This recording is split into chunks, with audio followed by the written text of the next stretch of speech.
In 2017, Netflix Master of None premiered their Thanksgiving episode, which highlighted Lena Waithe's character coming out to her family.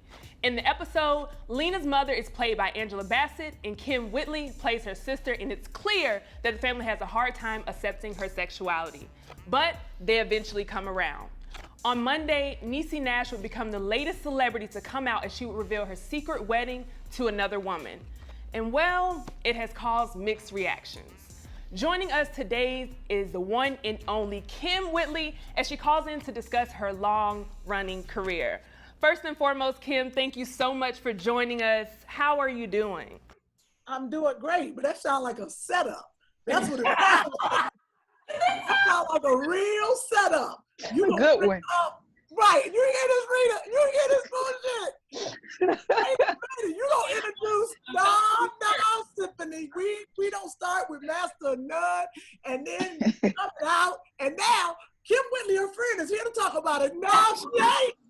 No, she ain't. Well, Kym, I want to get your opinion, especially because you were a part of that episode. What are your thoughts on Niecy Nash coming out? You know, first of all, I don't think she came out. This is my opinion. Be the first time saying it, but I'll probably get some flack for it. I think when you say came out and Niecy, like when you know that you've been gay all your life or whatever, gay is a big term. I say she fell in love with a woman. I don't feel like she's been gay all her life. I think that we use that term, and there's so many different facets of the lifestyle. So I feel like she met a woman, she fell in love with her, and the woman happens to be gay or a stud or whatever the case we're gonna do here in the alphabet. But I don't want to say that. I say she fell in love, and I'm happy for her. I know it's real, and her wife's a great woman, a great person. And, you know, 2020 has been a crazy year. So were we surprised? Really? I love that. That was good. That was good. What about you, Rita? What are your thoughts on it? Oh, now you come to me because I'm the I'm the gay. You're the gay. You're the resident gay. You're the resident. Yeah, I'm the resident gay on the panel. Okay. Well, I was excited. Hell, I felt empowered, you know. I was like, man, somebody like Niecy with her stature and her status, you know, coming out like that.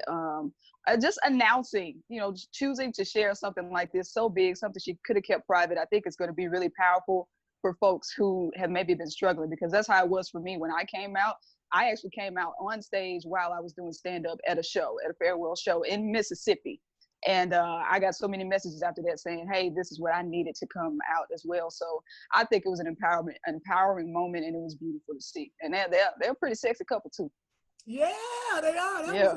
I was slightly jealous. I was like, I should have called Rita, but you know, before she got her girl. Niecy, what about you? Kelly Kales. Miss Kelly Kales in the building, by the way. Hey, in the building. I just think that it is perfect. Love is love. Man, woman, and we just have to accept that. I think it's a big deal when people make it a big deal. Why has it be a coming out? Damn, no, just love who you love and be fluid and let it flow. And I love my husband, but I've been seeing some girls like she is thick like me, and I know why people like thick girls, because you and Niecy, y'all gonna have y'all got something to tell us? No, but I understand love is love. So she's been married to a man for years, and women who've had relationships with men, sometimes that hurt feels different, and you just confide in someone who loves you. It could be your coworker, it could be your friend, but when you find that energy, you connect and you run with it. So guess what? If they are married, they've been messing around. And that's perfect. Enjoy. Capone, what are your thoughts? Well, I just think that I'm happy that you women got this gathering, and that it's almost amazing that the women, you can turn gay, and tomorrow if Rita says, you know what, I don't want to do this no more, I'm going to go back to men, and we'll accept you back. True. But us, no sir. No. There ain't no coming back for us. Well, I fell in love in college, and I met Harold. And once Harold is done with you, you better meet Jim and then Tom, because ain't no coming back from there. Women, y'all just happy. I mean, there's love. It's, oh my God, look at them. But men, it's not the same thing. It's really, really different. It's true. And I think y'all kind of hit on some of the points about, like, you know, how we're so quick to say, like, coming out, it's like has such a negative pull to it, and especially within our community. So, Kym, I'm gonna throw it back at you. I know in this episode, you guys touched on some of those issues that are in our community, in our Black community. Do you think that episode really represented, you know, the issues that we face within the Black community? Yes, Symphony, you're talking about the episode of Master of None, just to remind your viewers that when Lena Waithe came out, that was a time period too. It was a period piece. It might have been the 80s, I'm not sure at what age she came out, but it did represent how the Black community felt then. I still think they feel a certain way now, but it's gotten way easier because, you know, now you see it on TV. I never thought that my child, who's 9 years old, would, like, you know, he's like, oh, they got two fathers or they got two mothers. Like, it's a normal thing now. You know, before you'd be like, oh, wait, no, don't bring it up. Don't, no, two men kissing on TV, be like, oh, Jesus, turn the TV off. But I think as we expose it more, just like you said, how she announced it, it empowers people. I think, just like I told people about the N-word, I said, we take power out the N-word when we use it as comics, because it's become something else. The things that we talk about and explain, and I use that because before, my father said you couldn't call him Black. He said he'd kill you. Yeah, back in the 60s or something like that, you say something like that. So it depends on the word, it depends on the situation. I think everything that's exposed, it becomes easier for people to accept. Hold up, the police are coming to get me. Right. But I would definitely say in that episode and her coming out, I have a lot of friends who came out and their families didn't accept them. I mean, if we really go down the history of it, I have been in the gay community for years before a lot of people. And that's what people don't even understand. So even me talking sometimes, I'm like, no, I'm not being offensive. People know my heart. They know I have been gay in my heart for a long time. Since high school, I had two best gay friend guys. One is still my best friend. One died of AIDS when it first began, and he was just out of high school. And so when people announce, they get kicked out of their family. And I think we look at the not to go too deep, but how the houses were formed. And you know, the house of this, the house of that, they're really just houses with runaways and people who've been kicked and discarded by their family because of their sexual orientation, where they would go and form a family. So I think that was, I would say, a good indication. You know, me and Angela Bassett didn't want to accept it, because you think about in the 80s, someone tell you you're gay, one of your kids, for some reason, and it's the truth, parents accept that as a death sentence. I don't know why. It's like when people tell you, I have a disease, you know, and it might not be but you get, you know, cancer's bad, and you get the diagnosis of stage 4 cancer or something, and people, oh, Jesus. That was almost the same thing when I say as devastating to a Black family. I don't know why, but it was for some reason, especially Black men. They feel, until now, like my parents have always been open, even my dad, which I really not say. So gay, he wouldn't say it. My daddy wouldn't say it. Like, he wouldn't, you know, be like, but he never was, oh, that boy can't come over here, or this or that, you know. So I think Black families in the church need to accept people as people that are born, you are born gay. Now, that's why I said that word, you gotta be careful for me. Niecy Nash, I believe, my friend, was not born that way. I believe, like I said, she fell in love with a woman. But there are people who are born in a female body, but the X chromosome, Y, whatever, they feel like a boy. Everything about them, they feel like a boy. So if they come to you and say, Mommy, I don't feel right in this body, I believe that. I don't believe a 5-year-old can say anything about sexuality. I believe it is their true, what they feel in their DNA. We cannot deny that.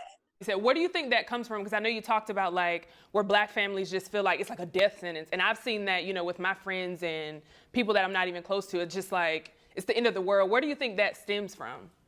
I think, well, if we go, and Rita, you can help me with this. If we go to the Caribbean, we go to Africa, we go to countries where we're warriors, we're hard, where there is nothing, the women gotta stay home, the women gotta cook, the women. So when you associate gay men with femininity, that's it, I guess, that's the problem. I think that it becomes in a Black man, my son is gay. Oh, now I can't play football with them. I can't smoke cigars. They take all the way. Yeah, you can. I might not want to play football because this is the thing. I'm a girl. I was the first girl on the football team in high school. And I'm straight girl like boys, but let me tell you something. That rock, I can run with that rock. I was all, so that, I think that Black families and slavery, we got a lot to go with slavery and Black and all this. We got so much that we deal with. And now my son or my daughter are not who I thought they were. I think it just all goes together. I think that's my opinion. Capone, you might have another one. Rita, you might have one. That's me. But my family was open and free, so I can't say really how it is. If my brother would have come and said, Daddy, Mommy, I'm gay. My mother was very funny. She would have said, I knew it, but they're not. They're not. But had they said that, I think my dad would have been upset, but he would have been upset in silence. He would have been very upset, but never in a million years would they have said, get out. You got to do this. It's a different kind of family. Yeah. Yeah, if I may jump in, Kym, you're exactly right. And to me, it's worse for gay men, it seems, because there's this narrative that now this man is emasculated. He's no longer strong. He's not going to be able to reproduce with a woman. You know, all of those things associated with masculinity are now compromised because he loves another man. So you're right about that. But I also think this idea of a death sentence comes from the church. For me, I did not want to come out and say I was gay because I had been told you're going to burn in hell. It's an abomination.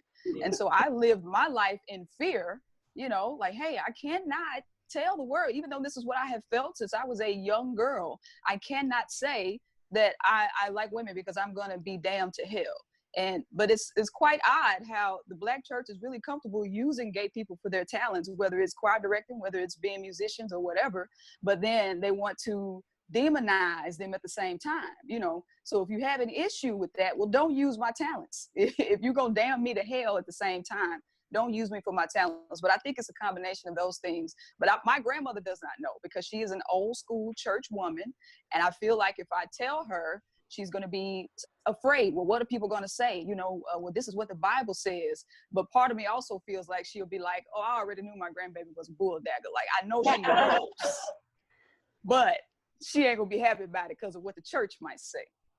I think it's funny that we say about the church, we all typically do things like the sins that we can see are the ones that we judge the hardest, right? But no sin is greater than the other. And I want to touch back on the being born gay. As being a former educator, seeing kids 5 and 6 years old in the classroom like, hey, Miss Davis. I'm like, oh yeah, hey, Rayshani. Because I know that Rayshawn is going to grow up to be Raquel, and I love it because he's extremely creative and he draws the best pictures. So I just want to throw that out there. No, absolutely, absolutely. And in the Bible, it says, love thy neighbor as thyself. Come on. There is no, you know, it don't say love the neighbor, because That's don't straight. love the neighbor. Yeah, they love the neighbor that's straight. Thank you for helping me out. Exactly. It don't say that. It don't say that. It says love thy neighbor as thyself. That's what it says. My confusion comes in being a heterosexual straight man. If you're gay, if it's your sexual preference, what is the reason that you have to go overboard? I mean, some of them, let's be realistic, overboard with trying to act or say they act like women. There are gay men who overdo it, where women don't even act like that. All of the hello, excuse me, and all of the extra stuff that comes with it. I mean, that should not have nothing to do with your sexual preference. If you're gay and you love somebody, that's cool. But to just put on a role, there's those, I've got gay dudes that I be asking them like, yo, what is the extra part for? He be like, I don't know. We don't have to do that. And that just confuses me with, is there categories that levels that you must go to prove more? Oh, there's categories. There's categories for sure. Next on the runway, do I see all the way from Milwaukee. And that's a good point. I feel like a lot of people kind of have, that confusion or that thought. But Kym, I do want to move on. So I know right now we're in the midst of crazy times, as you mentioned earlier, especially this pandemic, both with COVID and what's going on with our communities. But first, how have you adjusted career-wise within this pandemic? This is what's so funny. The last show I did was with Rita. That was the last time I was on stage. I don't know about you, Rita, but that was who knew that this would be, I think about, so now, Rita, we're going to be forever connected, because I always think about the last time I did stand-up was in DC with Rita, and came home. My bags were still packed until like 2 months ago. I'm telling you, I just, so much going on. I never got back on a plane. I never did stand up again. So it's been tough, because I was on a big tour about to start. It's been going on, but it was starting for this year, Ladies Night Out. And Rita, remember, I was like, I want to get you on this tour. It was with me, Sherry Shepherd, Niecy Nash, not Niecy Nash, so it was me, Sherry Shepherd, Nene Leakes, Lonnie Love, and Adele Gibbons. Yeah, I was trying to get it all out. I was like, all these people. But we had a huge tour. We were scheduled to go to Vegas, New York, Miami. I mean, and the houses were 3,000 and up. And we had been on this tour, but Live Nation took it, and we were booked. Didn't do one. So I'd already signed the contract. I already knew the money that I was going to get. So I had already paid all the young dudes. I'm sorry. I had put a down payment on their car, let's just say that. So, during the pandemic, it stopped. I have no more money. That's how I make my money. Yeah. I'm not on a TV show. I mean, I have, 20s and different shows like that, but I'm a reoccurring. And all the TV shows stopped. I was actually on the set of a HBO show called Made for Love. Well, I was playing a fantastic role. I was playing a nun, and an old crooked nun too. And I was like, oh, this is something different. And it was a request. So, I was like, oh, I'm about to do this. And I remember I had my little habit on, everything. I was ready. I was sitting in the makeup chair. The producers came, we got to talk to you. I was like, I'll be damned. I lost the job already. They came in and they were like, we got to shut the show down. I said, what? They said, they have shut us down, Warner Brothers, everything. Today is it. We have got to go. I was like, I put my little clothes on, went back. That was in March. Have not been on set since. So I've done a lot of Zoom like these. People luckily have asked, you want to do this? So I've made money here and there. Luckily, I've had a savings account. We've done some things to, as comics that we can do Cash App and people will pay us. And thank God, we have stimulus checks and all that. And a savings account that is dwindling as we speak. But that I can't, it's very difficult. And I'll be honest with you, it's very scary. Even though I've been booked for gigs, but after I saw D.L. Hughley fall off on the stage, I said, no, not going to no comedy clubs. I'm not gonna do it. I'm not until I will sell some old ass first. There you go. And it's selling, by the way. OnlyFans. How about for y'all? How have y'all been adjusting? So I have been back on the stage. Actually, I was in Germany when the pandemic hit, and they put a ban, a U.S. ban. I had just landed in Germany, and they put the U.S. ban on and say, hey, guys, everybody has to turn right around because starting tomorrow, you can't even fly back to the United States. So I had to take a 23-hour flight, came back 23 hours, and I sat home, and I became a great mother and wife for 4 months. And that's the longest I've been a mother and wife since I've been a mother and wife. But I actually, in Atlanta, when they opened up, I took like a month before I decided to go back to the stages. But by having my husband being the only income, it was important for me, I felt, to just give something back. So they were really serious about the mask when I was performing earlier on, and I had the opportunity to perform limited seating, but the money still kind of was the same. So I was like, okay, sign me up. Right. Yeah, so. So have y'all thought about, opening an OnlyFans? That's big on social media right now. We gonna see some content on OnlyFans. And wait. What is OnlyFans? What is that? That's a great question. So it's a subscription-based platform that a lot of for hoes, basically. people use it for different reasons. No, hoes use it, and dudes is paying a lot of money, and these girls ain't missing a check. All you gotta do is show a toe, show a knee, anything. Whatever their fetish is. And a lot of celebrities, especially right now, are using OnlyFans and making, quite a bit of money. Doing what? What do you have to do? It depends. Kym. Show some titties. I mean, you can just.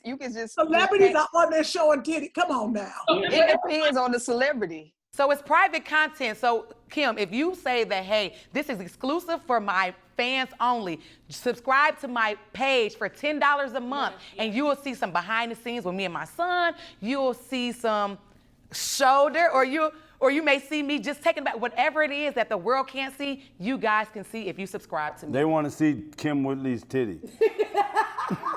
And you might make some good money. With that vintage. It is vintage. It is vintage. You a director. I'm gonna investigate. But Kym, you can take a bubble bath, you can take a bubble, if it's something you wouldn't do on Instagram, you can do it on OnlyFans. You can take a bubble bath, drink some wine, and talk to your fans, and they'll pay for the shit. I think I may do that tonight. Look.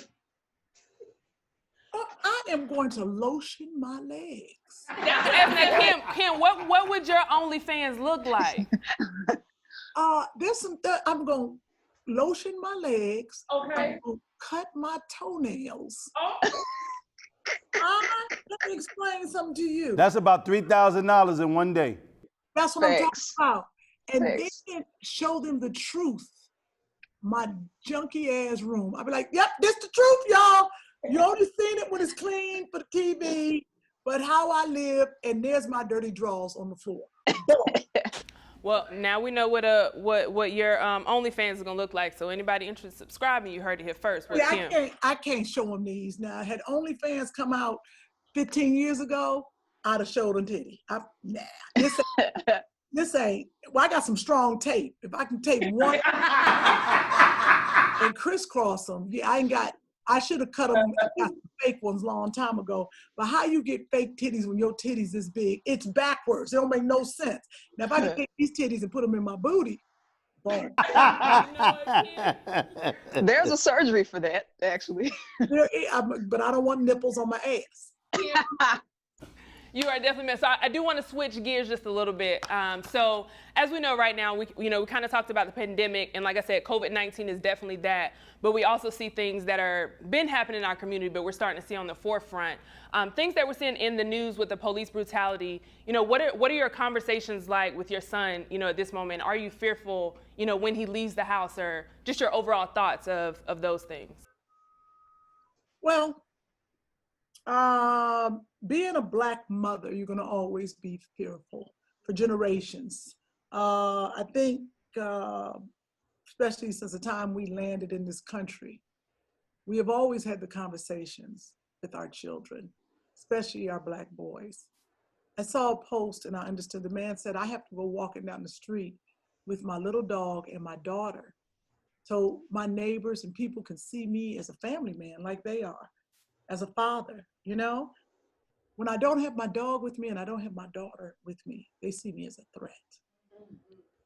And that right there, that's exactly how America sees a Black man. Where you see our children, by the time the officers and people can't pat them on top of their head, oh, good little boy, cute little boy, they become a threat. After that, when they grow up, you'll see them on their skateboards, that recent story. They call the police, but the police pull the guns on them because they see Black as a threat. Before we were like, oh, you shouldn't wear your hair like that. Don't wear natural hair. Be careful. Say yes, sir, to the police. You can do all of that and still get shot. They have proven that to us.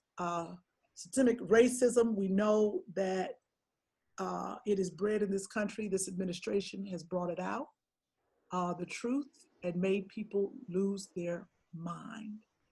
And my son, first time, I like to keep children, and my son in particular, I like to keep his innocence as long as I can, because I had a great childhood, and I had an innocent childhood. And when I went to college, to HBCU, and the first time I was called a nigger, I was like, what? It pierced my soul. I want my son to have a childhood as long as he can, because we build on that. And I don't want that stolen from him. Just like with molestation and rape steals from a child's innocence in their childhood. The same thing that racism does. It cuts down on your childhood. So when George Floyd got killed, and my son sees it on the news, well, I can't just it was so much protest and so much going on, I cannot turn the TV off. My son says, who is that and what happened? Well, you're 9 years old. And I said, Joshua, this is what happened. I said, that man was minding his business, the police pulled him over, and then the police officer decided to handcuff him and put his knee on his neck that he breathes out of and never took it off. So the police officer killed him. And this is the moment I knew my son's innocence as a Black child was gone. He looked up at me, took a second, and said, Mommy, is that how I'm gonna die one day? That's what I'm talking about. We have got to figure a way to stop this. It has been for generations. I remember them having to talk with my brother. My brother was chased through the yard by these white police officers, and we lived in a nice neighborhood, big houses, all kind of people, Black, white, Jewish, and they chased him through well, there wasn't Blacks, we were the only one. And my mother looks white. She's not, I don't think. And the police banged on the door and they said, ma'am, there's a Black boy, it was a Negro child, they were using all the words, running through your yard, we just want to make sure you're safe. Now, I'll never forget it. My mother stood there and said, what? What are you talking about? And when my Black ass daddy came up behind her and all the rest of her Black ass kids, they turned beet red. They couldn't figure out how to apologize. My mother opened her mouth and she cussed them out like only a Black woman can. She said, don't you ever chase my son in his own yard. So we had to have the conversation at night to tell my brothers to be careful in their own yard. I mean, it was, it's a neighborhood. We was coming home for baseball practice and he cut through. We had a pretty large, in the East Coast, you have pretty large properties. He cut through the bushes to get to the front door and go through and run around to the back door. So you chased him because he was running in a white neighborhood. So therefore, I would say, we have to all speak up. This election is the most important election in history. We have to look at it like that. And people can say, we don't need to vote, we don't need to do this and that. Let me explain something to you, Black, white, everyone. We have got to stop this administration.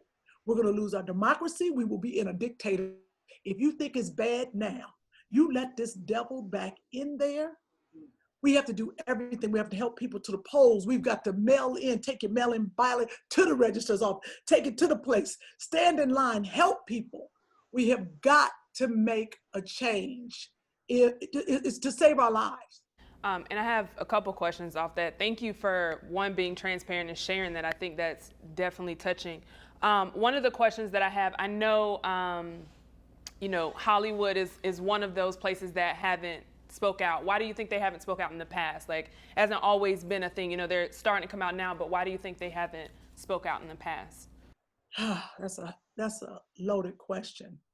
And when you say Hollywood, are you talking Black Hollywood or white Hollywood or just Hollywood, period? I think that's a great point that you said both, but let's go with Black Hollywood.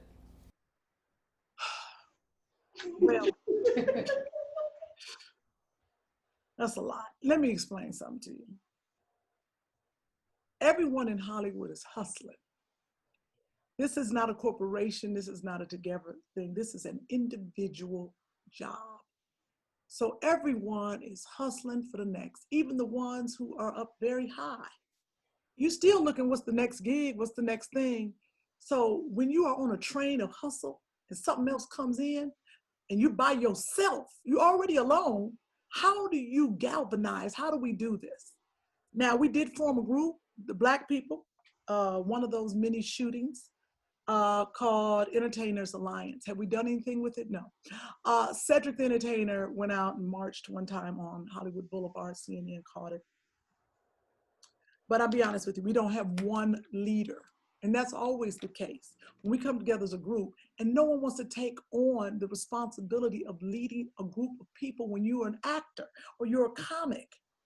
If we got Jesse Williams, maybe we got Black Lives Matter to help. Like even now, I was like, okay, let me send out an email to all the Entertainers Alliance because it's time for us to use our voice. And we talking about everybody was in there. So we got everybody's email. So it takes me, I'm gonna send an email out. I'll say, what we gonna do, y'all? We can't sit back. This is the most important election. Use your platform, but you gotta give us what you need. You can't say, y'all use your platform, let's do this. I have got to direct you to do something. We have to say, hey, everyone, send this tweet out today. Hey, everyone, we're gonna meet. Because no, okay, what you want me to do? You've got to direct us. So I think when we look at Hollywood, they're just waiting on someone to say, hey, we need you, and this is how we need you to go and do. Speaking out now is the time. And I'm gonna say something. A lot of it is fear. I feel like sometimes people are afraid because you know what the media does, they single you out. So I have worked so hard on my career and now I'm standing up and, a lot of people don't want to stand up and say stuff. We edit ourselves. They have cut the comic voice, comedians can't say what they used to say. So now I'm a Black activist, I'm gonna stand up and I'm gonna say something, but the producer on my show, he supports Trump or he supports the police. Now he done cut my lines or he done cut me because I'm not as powerful because we don't own our own studios, what Tyler Perry does. Now, if I work for Tyler Perry, I say what the hell I want to say. So I think that's why. And I want to make sure I give my analysts a chance to chime in as well. In that, people that are standing up, I know several years ago you were supposed to play Kanye's mom. But now that we're here seeing that, things that Kanye has said, and especially because you touched on the elections, what advice from a Black mother's point of view what would you say to Kanye from that point of view? Kanye, go sit your ass down. Get the bowl of cereal and sit your ass down. Go play with the kids, Kanye. You gotta go in there and hug and rub on Kym's booty. Do something. Sit your ass down. This ain't the time, baby. Because he will distract and he will separate. Kanye, had you started this long time ago and you was serious and boom, boom, boom, and you was pulling people together, yes. If you was for Biden and Kamala, yes. We'd be like, Kanye, speak. But it's a distraction. It's all whatever. Let me tell you something. I love Kanye because I know his heart. I know who he is. Once his mother passed away, he changed. Him and R. Kelly, I'm just telling you, I know both of them. And I knew their mothers and I knew them before. Something about a mama's connection as a single mom with a boy when they're not ready to lose you. Both of them, they were not ready. And nor did they have the foundation for them to fall on a soft cushion. So I understand, but it's not now. He's not the Kanye he used to be. His heart is, but it's a lot. It's a lot being a celebrity. I've known some that have gone on. You have the conversations of the weight, the heaviness of, think about 1,000 people wanting something from you every day. We talking your kids, everybody wants something. Can we get a Zoom? Can we get an interview? Hey, I need some money. Constantly, can you do this movie? Hey, I got an album. Can you do this? Can you do this? Everyone wants something from you, but who is pouring into you? Your mama was pouring into you because those boys' mamas didn't want nothing. They just want to love you and they want you to be good. And Kanye's mama was educated, smart on him. She was there. That was that foundation. So as a mother, I would tell my son, baby, not now. And you are so much more than this, but not now. Maybe next election. Let's really, get you into, if you want to be a senator, let's get you so people can respect you as that. Because we respect him now as a gospel artist, but he had to build that because he's very good at it. So I think that's what I would tell him, baby, not now. And then I'd say, I love you. Now go love on your children and let's sit on down. I love that. Any reactions to that? I wanted to jump in right quick. Kym, when Symphony was talking about, Black Hollywood, and you spoke about the actors and actresses having a fear that maybe they'll get blackballed. I know throughout the span of your career, you have written, you've produced, you've directed, you've acted. Why is that important for you to fill all those roles? I mean, do you have hopes that someday you can be the one employing Black people and making sure we have representation in film? Absolutely. Being a creative spirit, and I'm a giving spirit, I want everyone to work. As Rita, as you know, I saw you as a talent. I feel no jealousy, I feel no competition, but I want you to shine. I feel like what God has given me is what he's given me and what I'm going to have. And your career path will be what it is.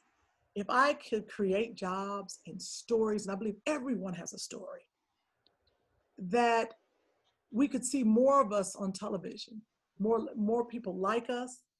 And I just think that it's time. It's been time for so very long. And this is not a race thing. This is a creative thing. Like I look at my friend Lena Waithe, the things that she creates and produces, and how the women are really coming up now and pulling each other up. Hey, come on, do this, do that. But this should have been, it's like when we say the good old boys club, and we're all guilty of this. And I say guilty of this in the comedy world. Brothers and women. Oh, I don't want them on my show. No, I don't have no women with me. Or no, I can't put that comic on the show. We've been like that. And even as Black people, we always say crabs in a barrel. But this all goes back to slavery. We've all got to remember, this has been a thing. We got to break that you're going to get more than me. And that comes from you're going to get more food than me. The master going to like you by separating the colors. The light people get to be in the house. The dark people get to be in the field. This is all built into our DNA. So we have to break that we have to believe that just because you're getting something is not going to take away from what I'm getting. Okay, and not hate on each other. When somebody gets a job, you be like, I wanted the job, I didn't want that, but you got it, boom, I'm next. That's how we create the energy that we will go forward. So absolutely, I would love to keep creating and directing and making sure now that, you know, we have all Black crews. When I had Raising Whitley on OWN, I remember the first year, you know, I was like, the second year I was like, look, I can't take it. I said, I gotta have Black people. I need a Black DP, I need all Black crew. I'm sorry, I know that sounds crazy, but people are like, oh, but you're just like us, that's being racist. No, it's not. Because I can go to my other show, Young and Hungry, and there's not one Black person. So where I can make a difference on my show, I want a Black crew because I need to give them jobs that they're not getting in other arenas, period. And that's what I did. And my executive producer was a white woman. She said, I hear you loud and clear. She said, well, we will make sure that happens. And on my show, Young and Hungry, I went to the executive producers. I wrote after Viola Davis said her speech, and I went to them and I printed her speech up, and I was like, look, y'all, we have a crew of 200 people. There's not one Black person. Now our show is diverse. We have an Asian, white people, Black people, men, women. I said, but our crew does not reflect our show. And they were like, you're right. And I remember my girlfriend's son was looking for a job. I was like, let's get a Black PA. Can we just get a Black PA? And they hired him, and I was like, woo! Then we had a Black person doing our props. But it's speaking up and making a difference. And so you're right, Rita. I do want to create and try to push forward for us because we need it. And I think someone else, I know you brought up a few examples, but Ice Cube, I think, you know, for Friday, seemed to be, you know, from an outside looking in, it seems to be an all Black cast. Do you think he's overlooked? You know, I feel like he gives opportunities to our community, but do you think Black Hollywood has overlooked Ice Cube? What in many movies and money he got, how they overlooked? Who said that? Did Ice Cube say he was overlooked? I'll choke the shit out. What? What you say? Who said that Ice Cube was overlooked? No, so like his like how he gives opportunities to the Black community. Do you think that's overlooked? Oh no, okay. Oh. It's all right. Relax, breathe. Take a breathe. It's all right. It's all right. No, that's not overlooked. Let me tell you something. Without Ice Cube, we wouldn't have a Fridays franchise. We wouldn't have Are You There Now? Ice Cube has been, I mean, he's just done great work, and he's done absolutely good for his career. I mean, if we said that, we'd say Hollywood overlooks Tyler Perry. I mean, to be honest, because Tyler Perry does it for him, by him, for us. Yeah. And so, yeah, I mean, if that's the case, Tyler Perry don't need Hollywood. He said, I'm gonna do it myself. Hollywood still has not said, Tyler Perry, you the man. Can I ask you a question? Is it safe to say that Black creators take all of our talents to Tyler Perry Studios and say, hey, you know what? Because without us, you can't produce things for us. So let's let Tyler Perry Studios do it all. I know that you're saying that you're an EP, you're a writer, you're a creator. How about we take it there and just build at this point? Since we're at a pivotal point in the Black community, 2020 has showed us that we can't depend on anyone, Black Hollywood, or anything. We're not waiting on Superman, we're creating our own lanes. So how about we have that? Tyler Perry has showed us he has the largest studio in the world. Let's all go there and push all the content. And now what? Now what? What do you think about that? I think that's brilliant. And I think we should. He has a huge studio. All the things we need to create. And I think that would really push his studio and push our agenda. Absolutely, I would use Tyler Perry's studio. That should be our first choice. So I need to ask this question. It puzzles me that only a few names come up. Eddie Murphy's been rich for a long time. Eddie Murphy know what the struggle is to be a comedian starting out in comedy clubs. Why are these old comedy clubs the only things going around? The improvs, the improvs and the funny bones. Why isn't it that, is there some type of code that I'm missing that you have to open up? Because we keep talking about what these white companies, like the Grammys, they don't want us there. We know they don't want us there. Yeah. The Oscars, they don't want us there. Why are we so keen to be in places that they don't want us? They acknowledging our talent now. They tell us what's funny and what's not funny. They tell us how much they're going to pay us and how much they're not going to pay us. This is a time, 2020, where you create your own check. Everybody's on the same level right now.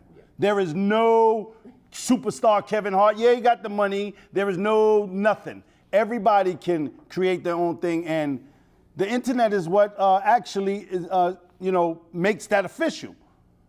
If you got the content, why are you still trying to push your script to Hollywood? If you put it in the right place on the internet, you can create your own revenue as much as they would give you to do a movie. So I'm just confused on why we keep on waiting for them to give us the green light. And you said something that was very powerful, is like, people are scared. What the hell are you scared of? Now it's a live and die situation. If you're in this for real, then you give it all you got.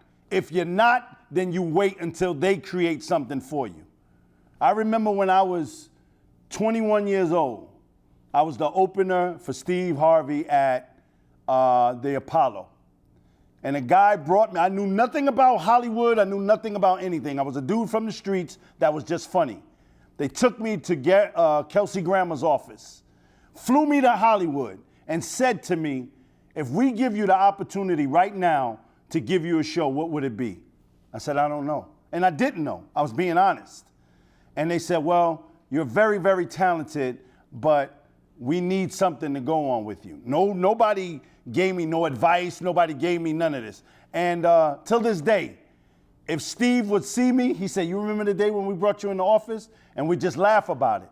But that's something that sticks in my head as a young comedian, as nobody having guidance. Like with me, once I learned that if I ever became popular, I would reach back to the hungry guys and teach them the business. You can't teach them funny. You teach them the business. What you're supposed to do on a TV show, what you're supposed to do, how much time, and all of that. And so I had to learn and go through the grassroots of learning in order to be able to teach them. And I know hungry guys when I see them. But it's puzzling to me that we have all of this money, all of these different things, and you got basketball players that's putting comedy shows together. And here we got comedians that have this type of money that won't do it. Well, we don't have that many. There's a lot of basketball players. I was gonna say, we only have a few comedians at the top, tippity top. And I think that the newer, like Kevin Hart, he's created jobs. Kevin Hart has created opportunities. I think Eddie Murphy is more in the whoopies or in the old school way, and they're getting settled. You get older, you like, I'm tired, and sitting back and doing stuff, and I got all this money, I got these grown kids. I believe if you go to them, I do believe if you take a project to Eddie Murphy, take a project to Whoopi, they will listen and they're interested. They're not motivated like, say Kevin Hart. It's a different way, because when they came through, I remember Eddie Murphy had his office and was producing stuff. He put producer on it, but this is all, like you said, a learning curve. Right. You learn as you go. There are others, they're way at the top, way more than us. It's like a little funnel. They only let one slip in at a time, for us to go to the top. We all can't jump up there. Can't be 5 of us, Kevin Hart's of us, at the top. It is what it is. My question is, who are they to make that decision? The ones running the studios and the green lighting the movie. But if Tyler Perry did it, it means that any one of us could do it. Absolutely. But the whole thing is that we don't stick together. And you said the key word, everybody's so goddamn scared. You got to understand, Tyler Perry didn't happen overnight. For him to build his empire, it has taken more than 20-something years. So now that he's there, he is employing all kind of Black people. He is moving on now to movie. It just, when I say they, you know who they are. We have people who greenlight and studio.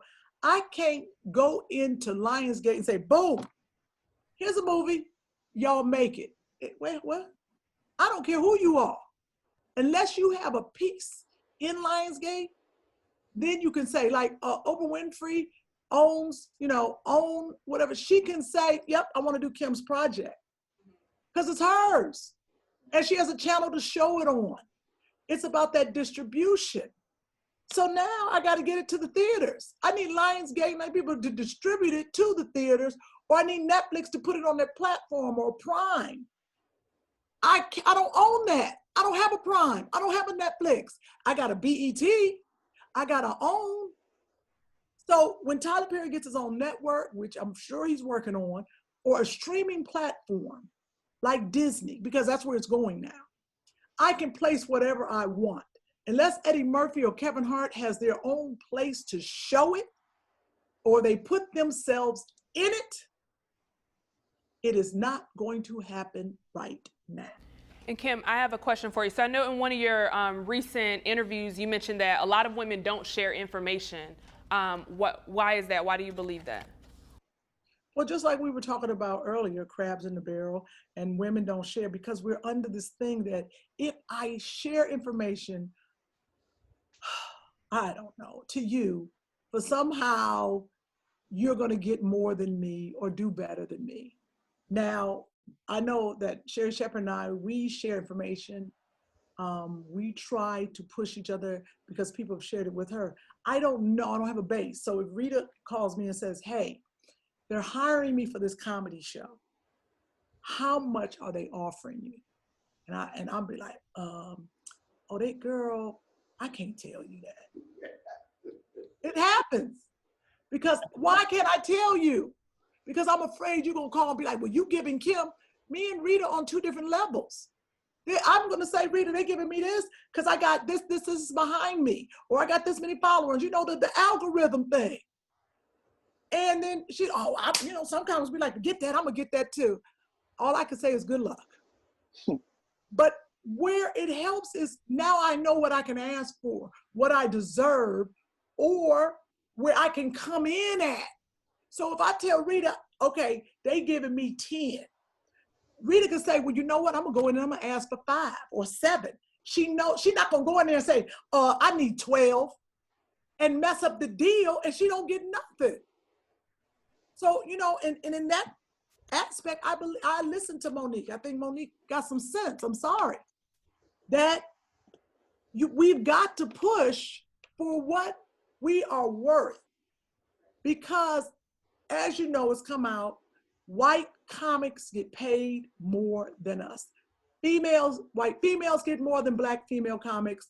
White male comics they just do. And if we don't know this, we have nowhere to fight or start from. And if we don't demand it, just like Monique said, if we do not demand what we're worth, what are we leaving for the people that come up behind us? That's a very good point. But again, they're making a decision for you. And this is something that I had to learn on my own. I've been touring with the New York Kings for a while. And my biggest beef with them is, why don't we put up our own money and rent it out whatever? So to me as a comedian, if I believe in myself, I don't care, I know what my gauges are. So I'm going to put my money up. If I feel that I only can sell out a 500-seater to 1,000, that's what I'm gonna get. If I feel that I'm gonna get a little cocky and go from 1,000 to 1,500, but I'm taking a chance on myself. Why is it so hard? These theaters are easy for us to rent. If you want to prove to yourself that you're funny and you got these people that will support you, there's 50 states that we all can go around and make $1 million just like that. Why are we so hesitant to do it?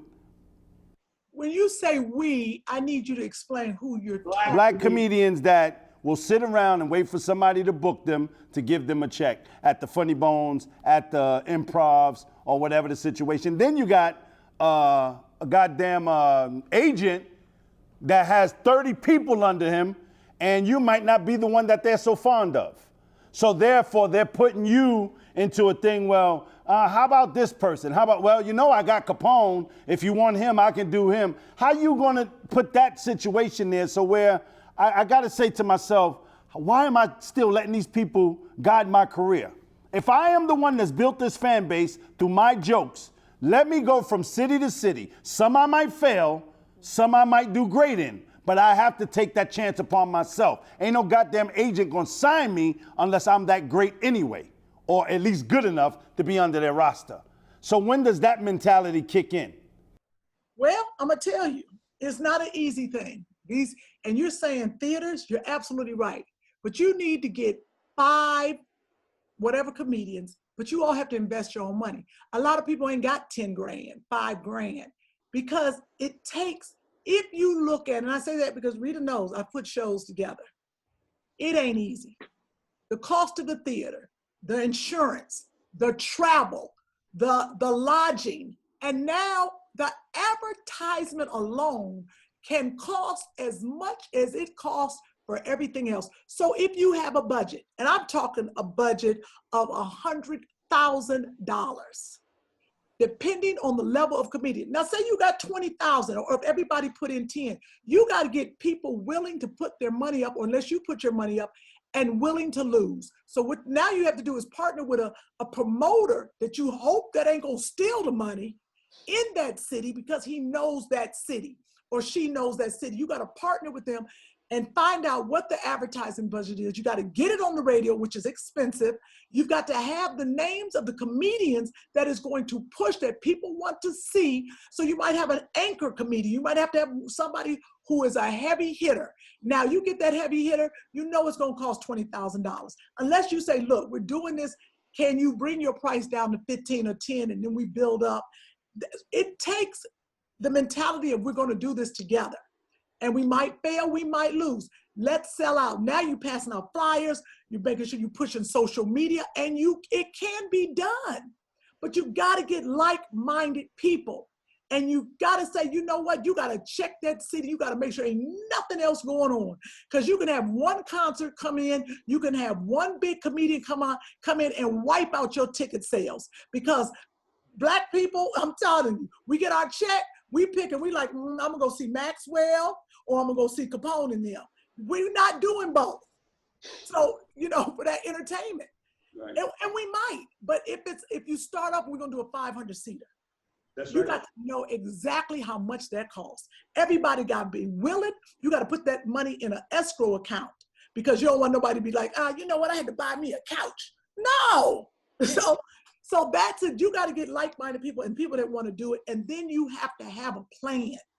You got to show comedians, this is the plan. These are the pros and the cons. And that's how you do it. That's how you can get up under. And then once you get heat, that's when an agent says, I want that person. You got to build, nowadays, forget a show, you got to build that social media. Yeah. You have got to do stuff like Stupid Rita and that damn prayer. You got to do stuff that are just ridiculous. I fell on my face. I swear I got 500,000 followers at one time. I didn't fall on my face on purpose, but I posted that and they were like, look at Kym, she cried. So now you have to do things like sketches. It takes work like it's always taken work. But now, Capone, I believe that we have better opportunities now. We don't have to wait for someone to give us, because we can create it ourselves. You got TikTok, you got Instagram, you got Facebook, you got all these platforms. You have to sit with some comedians, decide, what do we want to do? How do we build it? Because believe me, if you build it, they will come. And Kym, I just want to take it back just a little bit. So a great point that you mentioned, we know Monique is definitely one of the ones that's fighting for, those opportunities and for the comedians that are coming up. I know once, all that came out, there was a little bit of a little tension between the two of you. Were you able to reconcile that situation with Monique? Monique can't stand me. I'm just messing with y'all. No, we have not spoken, but I will tell you, Monique is one of the friends I do miss. I will say that. Not a lot of friends I don't have friends that I'm not in touch with really anymore. And I'm just picking the right time. I'm gonna reach out, I'm gonna take my chances. Because I will say, Monique, people think that, her rhetoric and different things, but if you listen to her, Monique makes sense in a lot of things that she breaks out. She's always been very intelligent, very insightful. She reads, and I think what really changed her life, she read this book called Black Hollywood. And if you read that book, it talks about the people that came before us and what they had to go through. And I think that sparked something in her, like they went through that. And just like this generation, and they're like, they don't understand how important it is to vote because they don't understand the past. So yeah, you gotta understand the past so you know where you're going. And I hope that one day you'll see me and Monique laughing and joking again. So if you had something to say to her right now, what would it be? I would be like, Monique, I hope you well. You looking good, girl. I miss our friendship. I hope that we can hook up. I know the kids are grown, and I got much love for you. We're going to make that happen, and I'm going to wind up paying for this tour that we all going to do because y'all don't seem to be, y'all waiting for everybody else. I'm going to put this money up myself because I got it. Let me open up. I don't follow Rita. I'm going to tell you. Stop it. Stop it. Rita opened up for me. I don't follow Rita. It's a struggle to get the audience back. I'm not doing it. Rita, you can't come. See, that's that hater stuff. Absolutely. Right. Because I tell you what Lavelle Crawford told me, iron sharpens iron. He said, you'll never be afraid of no comedian who's strong to go up ahead of you. So go ahead, Rita, show me what you got. That's the first thing that I noticed about you when we were on tour, you know, when we did our little week at DC. You watched my set. You asked me to watch your set and give you some callbacks and you know, some punch ups. And I was like, man, this is dope. The fact that you trust me enough to even recommend material, but the fact that you respected me enough to watch my set and give me critique as well, that meant so much to me because I feel you with that competitiveness that sometimes comes along with women. And I didn't feel that with us. I mean, maybe it's because we're sorority sisters, but it was a show that we were all on. So I wouldn't want anybody leaving saying, oh, well, this girl was kind of funny. And you know, Kym, you know, I want it to be, we have to think like, hey, this is a reflection of the entire show. And you gave that vibe and were very welcoming, you know, when I was on that show with you. So I just wanted to say thank you. I told my mom, because she wanted to know, how was Kym Whitley? I was like, she was freaking awesome. And that makes a difference. That makes a difference in the way I perform as well. So thank you. I appreciate that. Absolutely. It's about the show. And you want the person to feel good. It comes from the top. If you do good, I'm going to do good. We all going to do good.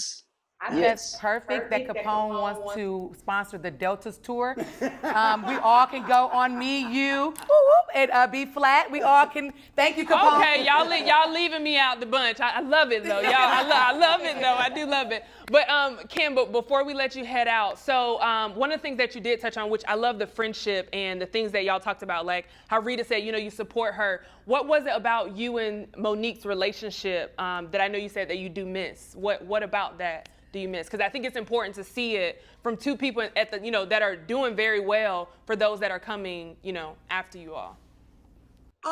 You know what I miss? Monique. When you see Monique, she is who she is. Yeah. And we were at a time hanging together. We've gone through ups and downs, and this ain't our first argument. You know that. So friends, they argue. But what I miss, I would say, is her realness, her funny, Monique is somebody who wants you to win. And she used to make me work out with her, go up these mountains. When I tell you she was doing it, she'd be up the mountain. Monique, I remember we used to go up, not Fryman, Runyon Canyon. I ain't been up there since. It's one of the hardest canyons ever.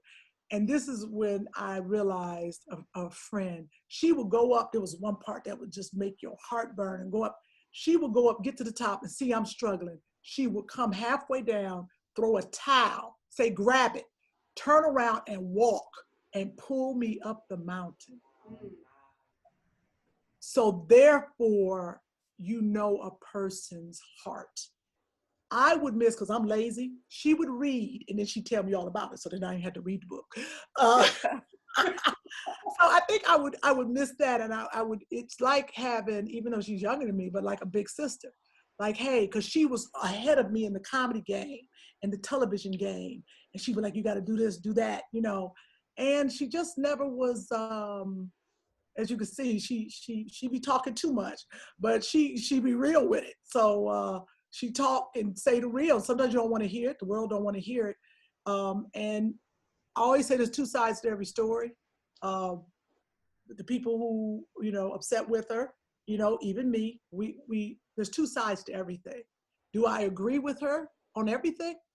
Absolutely not. I don't agree with her on everything. And I would tell her that. But when you're friends and when you're women, I think you have to agree to disagree. That's it. I'd be like, I don't agree with you. I don't agree with you. I don't believe what you, I didn't like what you said about Oprah. I can say I don't like what you said about Tyler Perry, whatever.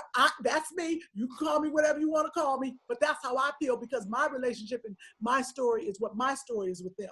But my relationship with you is my relationship with you. So I can agree to disagree with her. But so that's why I think when you say, what did I miss?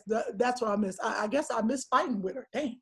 Last thing before I let you go, one of my favorite roles of yours is in Friday, but I have to ask, like, what happened to Auntie Sugar? Like, she left, and I was just like, well, where'd she go? She looked at it like, who said she left? Right, I was like, well, there was time. Okay, so I did Next Friday, and I was Auntie Sugar, and then Friday After Next came around, and Cube was writing it, but he didn't tell me he was writing it. And this is in the beginning of my career. And then the movie Deliver Us from Eva came around, Gary Hardwick's movie, and I got to play Ormandy, and I was like, oh, good. I was like, I'll take it. I signed the contract. Now Cube says, Kym, we doing Friday After Next, Sugar, hold up. Now when you was writing that, you could have called me, but see, you ain't believe that everybody gonna be working or doing something. Well, this is the problem. You know how men like have a pissing contest, right? And right now, I'm stronger, and I would have been like, you know what, forget that. This is what we're gonna have to do, or whatever the case. I'd have quit one. I'd have been like, forget y'all. And I didn't have a strong management team, none of that. They scared, you know. And Cube said, this is a shooting schedule. And there was 2 days that overlapped each other for the movie. And he pretty much told Gary Hardwick, either she's got to do this or I'm taking her out the movie. And I didn't have no number to Ice Cube. I'd be like, no, please, no, that was my part. I was like, come on, y'all. Y'all do stuff. Why can't I do 2 movies at once? Are we serious? It was bad. The director was mad at me for Next Friday. They brought in some more to take over my part. It was a bad time. I was happy for her, but I was sad for me because it was a franchise, and Ice Cube didn't speak to me for a very, very long time. And when you look at Hollywood and you're like, I'm young, I just, you know, help me. I didn't know who, you know, that's the time when you call, I should have called like a Jennifer Lewis. You call somebody else in the game. That's why you need mentors. You need people who came before you in the game and say, hey, what do I do? I didn't do none of that. But so it took a very long time for Cube to forgive me. I remember I used to go to his concerts and try to get back and say, you know, I'm sorry. Then I was like, what am I apologizing for? We could have made this work. Well, so that's what happened to Sugar. So how did you get past that? How did we get past that? I guess he kept saying, I'm sorry, and please, I don't know what else to do. And I guess Ice Cube's like, you know what? He got older and was like, I don't know why I'm tripping. And then there was a movie called Fist Fight, and it was with Ice Cube, and I was up for a part, and he was, you know, he agreed. He was like, fine. And I talked to him on the set of Fist Fight. And he was like, what? You know, he was like, what are you talking about? And I was like, I just want to make sure, I know this is years later, you know, that we cool. And we laughed together, we had a good time. So we got past that. So that's what happened to Sugar. And, you know, if Ice Cube really wanted to do The Last Friday, but we didn't get a chance to do it. He wrote it, it's done. I think the studio didn't want to do it, and then John Witherspoon died. So I don't know. Yeah. And then I know you said like at that time you just weren't strong enough to like make that decision. How did you grow in that area? Like from then to now? How did I grow? Well, you grow because you get better representation. You grow because you see things happen. You start getting better roles and you understand your worth. When you're happy and excited, just like Capone said, you're just happy to take the job. You don't know your power. And I wish I, had that little bit of Monique in me at that age. That's what you lack, and that's why you need all these kind of people. And like with Rita would call me, something happened, or Symphony. Like if you would call me and be like, "Hey Kym, I got this going on," because I've come before you. I've already experienced what you're going through. Yeah. But that's what we don't do. You pick up the phone and say, "Hey Kym, they offering me this or this agent. What you think?" And that's what I didn't do. But I think that goes back to the point you were making about women connecting with each other when they brought in some more. That could have brought that tension versus them just allowing us to do. And I think a lot of times in shows, I've had promoters and people tell me, hey, we can't have too many women on the show, but you never hear that problem with too many men. So I think that's powerful, you telling us that you'll be there, because there are not enough women in the game. And trust me, I've had women say, listen, be thankful they let you on the show, or don't say this. And I'm like, I'm not taking the thankful role because I work too hard to just be thankful. I'm funny and I'm talented and I'm in my purpose and I'm in my bag. So actually they should be thankful that I even answered the phone. So with you saying that set the tone that women, if it's somebody behind you, pull them back up because there's enough room at the top. It's not a pyramid. It's only a pyramid if we create it. So I think that's brilliant and you're perfect for that. Thanks. That was actually my question.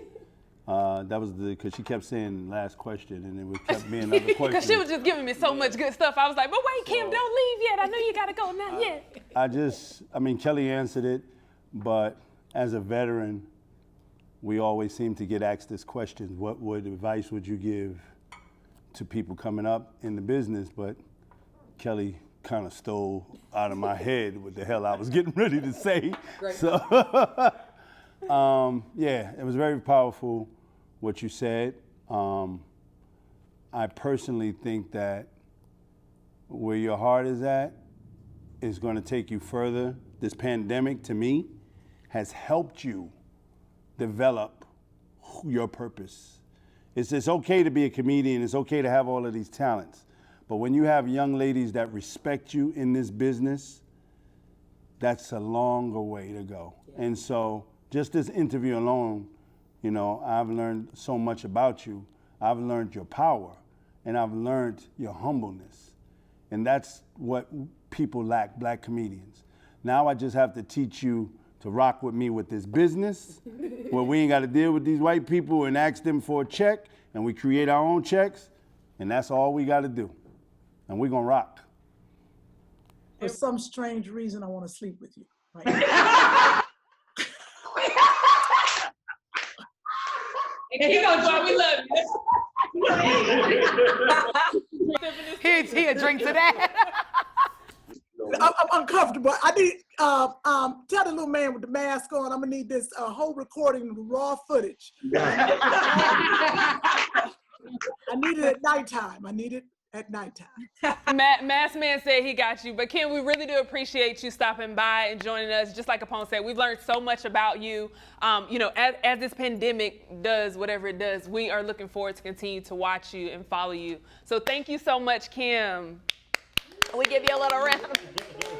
No, I will say this is one of the best interviews I've had in a very long time. Thank you so much for your important questions.